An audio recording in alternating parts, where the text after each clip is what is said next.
Ciao ragazzi, io sono Riccardo, bentornati nel mio canale YouTube. Oggi vi farò conoscere lo scanner 3D della Creality modello CR Scan Lizard.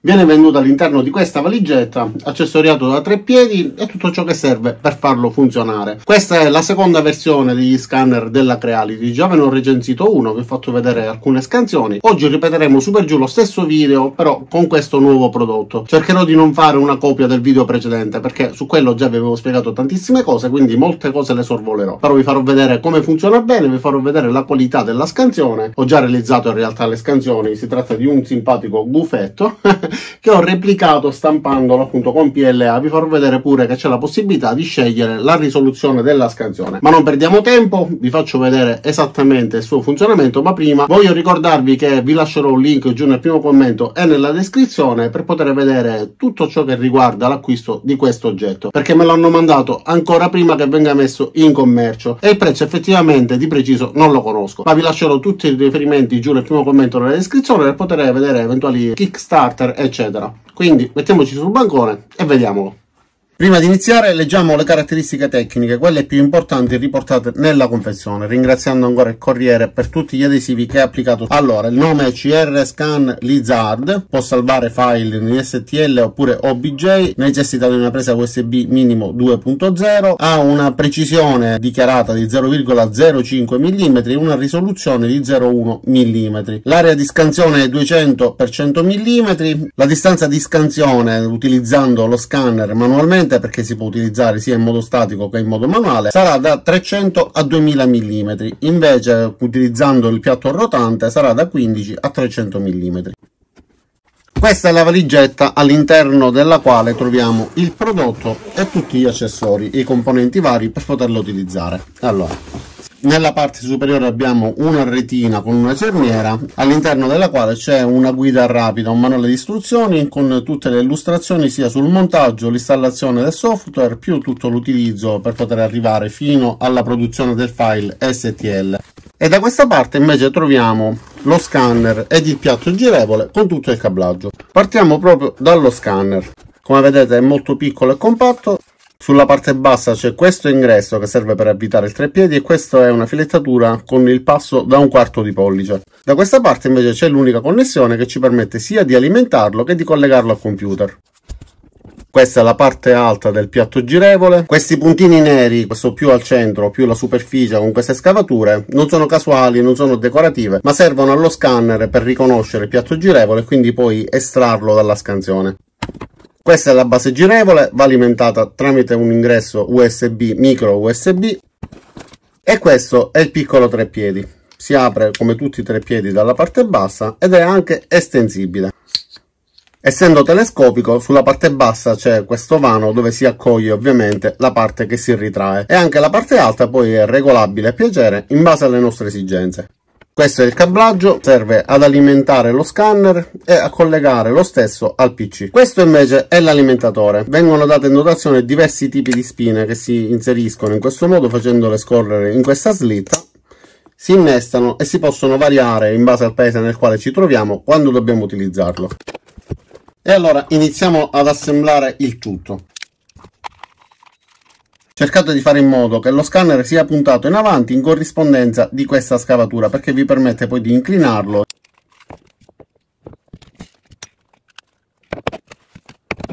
Questo va semplicemente poggiato. A questo punto posso inserire lo spinotto nella parte laterale dello scanner. Bisogna far corrispondere questa sporgenza con questa rientranza, ma c'è un puntino rosso che ci aiuta anche nel posizionamento. Sentirete un click.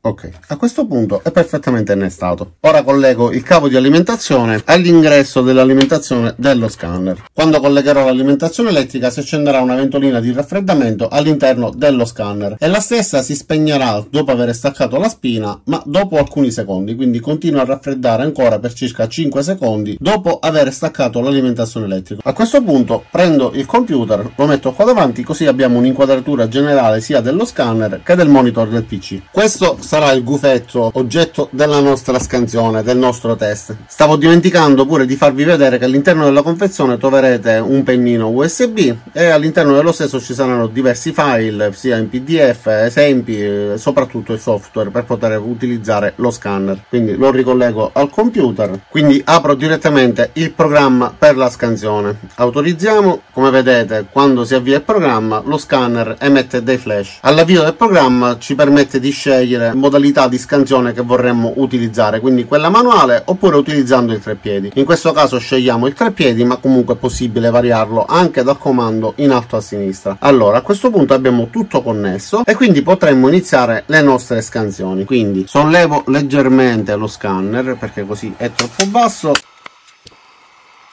e lo posiziono ad una distanza di circa 30 cm. Ok, abbiamo 30 cm dal centro di questa piattaforma girevole fino all'obiettivo dello scanner. Quindi per poterlo utilizzare bisogna fare anteprima in basso sulla sinistra. A questo punto vedremo ciò che il nostro scanner riprende e come vedete non siamo perfettamente centrati, quindi sposto leggermente. Ok, adesso siamo al centro esatto dello scanner, come vedete riconosce anche la mia mano.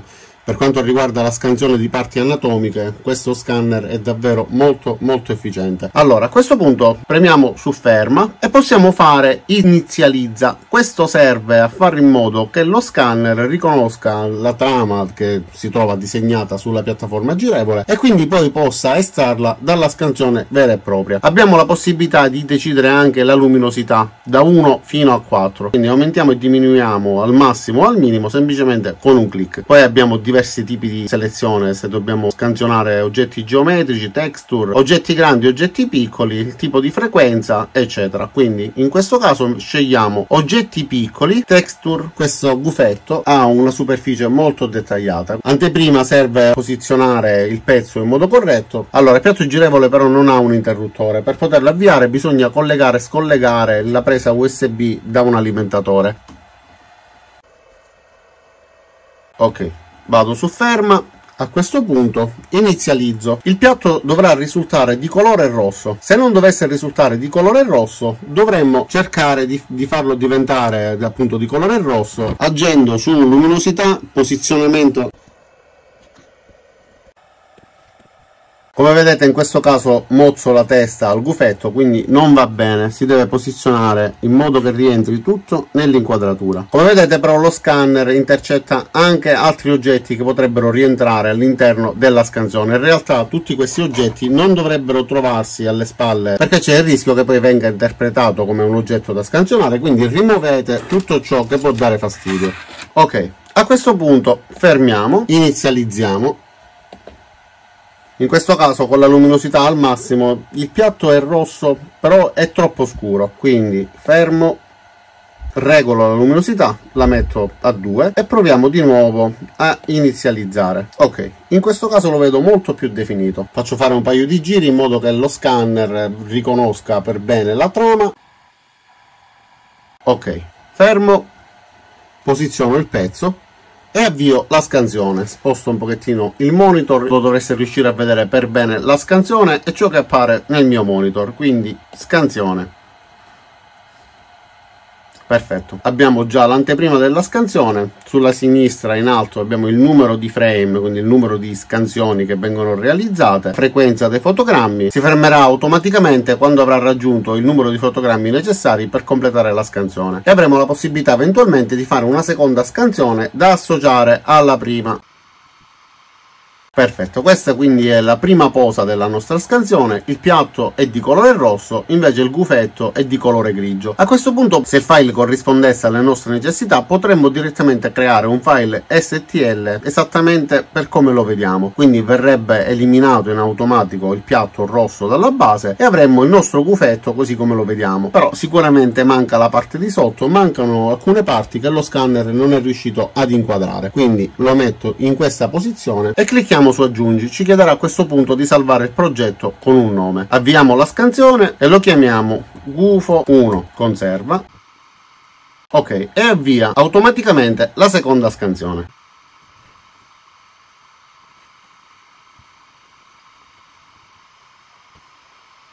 Ok, adesso quindi abbiamo il nostro gufetto appena acquisito, però sto vedendo che una parte di base è di colore rosso, l'altra è di colore grigio, in realtà dovrebbe essere tutta di colore rosso. E allora ragazzi, ho fatto un'altra scansione, andiamo su trattamento, ovviamente è impostabile in diverse lingue, la traduzione non è proprio perfetta, però comunque ci aiuta tantissimo. Quindi andiamo su riempibuchi, trattamento, e automaticamente, come vedete, sta cercando di allineare i pezzi. Metterò un'inquadratura ovviamente accelerata,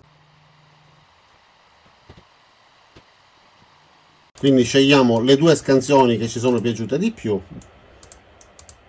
e come vedete abbiamo i pezzi perfettamente allineati, quindi lo scanner e il programma hanno lavorato correttamente e hanno allineato i due pezzi, mettendo quindi il piatto girevole in questa posizione, incrociandolo e ottenendo quindi il nostro gufetto nella posizione normale. Quindi potrei andare direttamente su prossimo, però preferisco fare il tutto in modo da simulare che l'allineamento non sia riuscito e farvi vedere come si fa l'allineamento manuale. Quindi vado su allineamento manuale, i pezzi non sono più allineati, quindi per poterli allineare io devo andare su crea coppia segnata, questa è la traduzione in italiano, e dare dei punti di riferimento tramite il tasto destro del mouse. Quindi gli indicherò quali sono i punti che devono essere allineati. Ad esempio questa sporgezza sulla destra, questo sopracciglio, chiamiamolo così, del gufetto, clicco con il tasto destro e mi appare 1 e vado ad allinearlo con il sopracciglio dell'altro gufetto. Quindi in questo modo lui sa che questi due punti saranno allineati.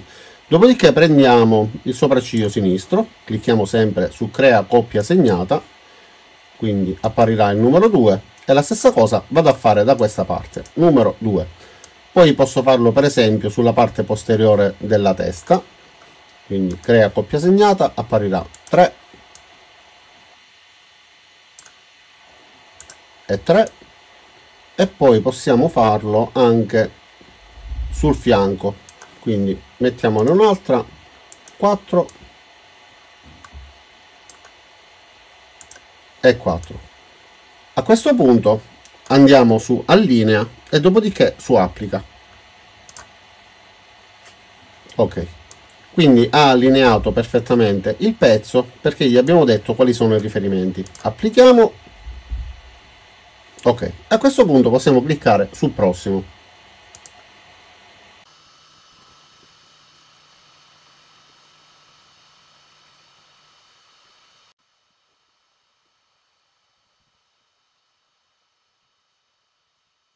E allora ragazzi, come avete visto ha impiegato poco meno di un minuto e possiamo decidere se esportare il file in questo modo, quindi cliccando su esporta ci fa scegliere il nome e ci fa scegliere anche se salvarlo in formato OBJ oppure in formato STL. Però nel caso in cui il pezzo presentasse dei difetti potremmo cliccare su uscita e lavorare sul pezzo zoomandolo, girandolo in base alle nostre esigenze, andando a ricercare eventuali buchi da poter tappare oppure eventuali pezzi da rimuovere nel caso in cui lo scanner dovesse intercettare delle parti che in realtà non devono esserci. Quindi andando su selezione potremmo scegliere quale tipo di selezione eseguire e poi in base ai comandi sulla sinistra possiamo rimuovere, aggiungere, tappare buchi, riparare, eccetera. In questo caso per me come tipo di scansione va bene, quindi lo lasciamo esattamente come lo troviamo. Quindi per poterlo esportare vado su file, dopodiché esporta e lo salvo in formato STL, lo chiamo gufo.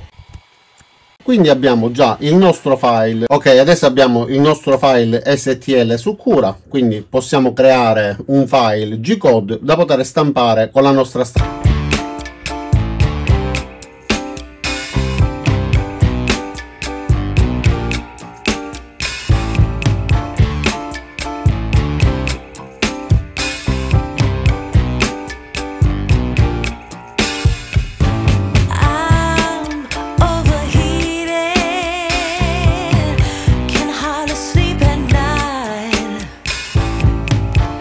Doing crazy dreaming.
i nostri 3 gufetti. Come vedete sul monitor sto lasciando ancora il file, l'ho riportato grezzo, anche se l'ho già corretto, per farvi vedere quali sono le manovre che si possono fare per poter rimuovere eventuali pezzi che non dovrebbero esserci, perché lo scanner potrebbe acquisire delle parti, per esempio, che sono nella parte posteriore, come vi ho fatto vedere all'inizio del video, e quindi inserirli nel progetto, perché ovviamente si fondono assieme, soprattutto in una situazione come questa dove ci sono troppi oggetti nelle vicinanze. Allora bisogna premere CTRL, seleziono questa parte, dopodiché la rimuovo dal primo comando che troviamo su questa schermata. Da qua possiamo variare i tipi di comandi e quindi premere su applica. A questo punto sparirà questo pezzo che non mi serviva, quindi ruotando il pezzo posso scegliere di rimuovere anche quest'altro, premo CTRL, lo seleziono, lo rimuovo. Però come vedete sono rimasti però questi fori. La rimozione di una parte che compone l'oggetto ovviamente provoca la formazione di alcuni fori, quindi è possibile rimuoverli andando nella voce accanto e cliccando sull'ultima voce in basso, quindi riempi i buchi. A questo punto si va su applica, ci dà la possibilità di scegliere tangente o curvatura. Questo non l'ho approfondito, ho notato che comunque riesce a chiudere tutti i buchi indipendentemente dal tipo di selezione che scegliamo, quindi scegliamo curvatura, dopodiché possiamo fare anteprima per vedere come verrà tappato, quindi facciamolo e vedremo che i fori spariranno, rimarrà solamente il gufo in questo caso con il foro chiuso. Ma torniamo a noi, guardiamo quindi i nostri pezzi, vediamo cosa sono riuscito a stampare. Allora, come vedete ho fatto prima una scansione con la modalità Slam Texture, che non è proprio indicata per questo tipo di soggetto, dopodiché ho utilizzato la modalità Geometry e in questo caso sono riuscito ad acquisire molti più dettagli, anche la base che in tufo forato, la parte posteriore e la parte destra. Se avessi fatto un numero di scansioni da unire maggiore, ovviamente avrei avuto molti più dettagli, perché questo scanner ci permette di avere una risoluzione molto elevata, ma è necessario fare molte scansioni, poi fonderle fra di loro, soprattutto posizionarlo in diversi modi in modo che ovviamente la lettura venga eseguita su più angolazioni. In questo caso abbiamo una risoluzione che per un oggetto del genere può andare bene, e questi scanner della Creality funzionano bene perché, per esempio, per il modello precedente sono riuscito a fare la scansione di un avvitatore. Guardate, in quel caso è riuscito a prendere perfettamente anche le minime viti e addirittura il tastino nella parte superiore per selezionare la velocità, eccetera, quindi fatto davvero molto bene, addirittura la base della batteria, eccetera. In realtà ho fatto anche la prova a fare una scansione del volto di mia figlia, solo che purtroppo mi si è bloccato il programma, ho esagerato, ho fatto qualche migliaio di fotogrammi e il computer sinceramente non ha le prestazioni per poter elaborare un file così grosso, quindi ripeterò eventualmente in futuro, farò un altro video nel quale farò la scansione di un volto umano. Ma per quanto riguarda la scansione di questo gufetto posso ritenermi soddisfatto all'85-90%. secondo me va bene come scanner per oggetti che non abbiano questi dettagli così piccoli, ma più che altro da utilizzare per parti anatomiche oppure per scansioni di parti più grandi, pezzi meccanici eccetera, che non hanno queste finiture decorative ma semplicemente abbiano una funzione strutturale, a meno che non si è disposti ad eseguire più scansioni e poi fonderle fra di loro. Queste sono solo 2 scansioni, facendo anche una scansione coricando il gufetto a faccia in giù avrei ottenuto ulteriormente dei dettagli che avrebbero migliorato la risoluzione del gufetto. E allora ragazzi, quindi cosa dire di questo CR Scan Lizard della Creality? Innanzitutto ringrazio Creality perché attualmente non ho ancora visto un video in Italia di questo prodotto, quindi vi ringrazio per avermi scelto per presentare in anteprima un loro prodotto che ancora deve uscire sul mercato, e devo dire che obiettivamente sono soddisfatto quasi il 100%, consapevole del fatto che questo è un prodotto che può andare bene anche in ambito professionale, quindi per scansionare parti anatomiche e tanto altro che non richiedono una precisione e una finitura della trama come in questo caso, che più che altro è una questione decorativa. In quel caso si punta più alla precisione e ovviamente anche al rispetto delle proporzioni. In questo caso la proporzione è identica, è perfettamente uguale: 66 mm il gufetto in tufo, 66 mm il gufetto in PLA, però in questo caso ho aggiunto la base sotto e quindi ovviamente non posso dimostrarvelo. Ho misurato il pezzo tramite lo slicer prima di mettere l'anello nella parte bassa ed era 66 mm esatti. Quindi come scanner, considerando che non è professionale e che quelli professionali costano migliaia e migliaia di euro, obiettivamente come risoluzione per me va bene. Se non cercate una risoluzione da urlo, che dovete prendere il capello della persona che dovete scansionare, i singoli capelli, allora secondo me è uno scanner che può andare bene. veloce, pratico, facile da utilizzare. Tra l'altro, rispetto al modello precedente, questo non va neanche calibrato. Quello precedente aveva bisogno di caricare un file che calibrava il computer, eccetera. Questo invece si accende, direttamente si collega alla presa USB, si avvia la scansione, è praticamente come una registrazione fatta con una telecamera, e in pochi minuti si può ottenere un file di questo tipo e poi stamparlo tranquillamente oppure elaborarlo al computer, personalizzarlo, eccetera. Cosa dire? Io sono contento perché, ripeto, Creality mi ha scelto per presentarvelo, ma sono contento soprattutto che siete arrivati fino a qua, perché vuol dire che il video vi è piaciuto. Quindi se vi è piaciuto cliccate sul tastino qua giù, sul pollice in su, per farmi capire che il video appunto è stato di vostro gradimento. Cliccate anche sul tasto iscriviti, cliccate pure sulla campanella per attivare le notifiche e ci vediamo ai miei prossimi caricamenti. Ciao da Riccardo e a presto!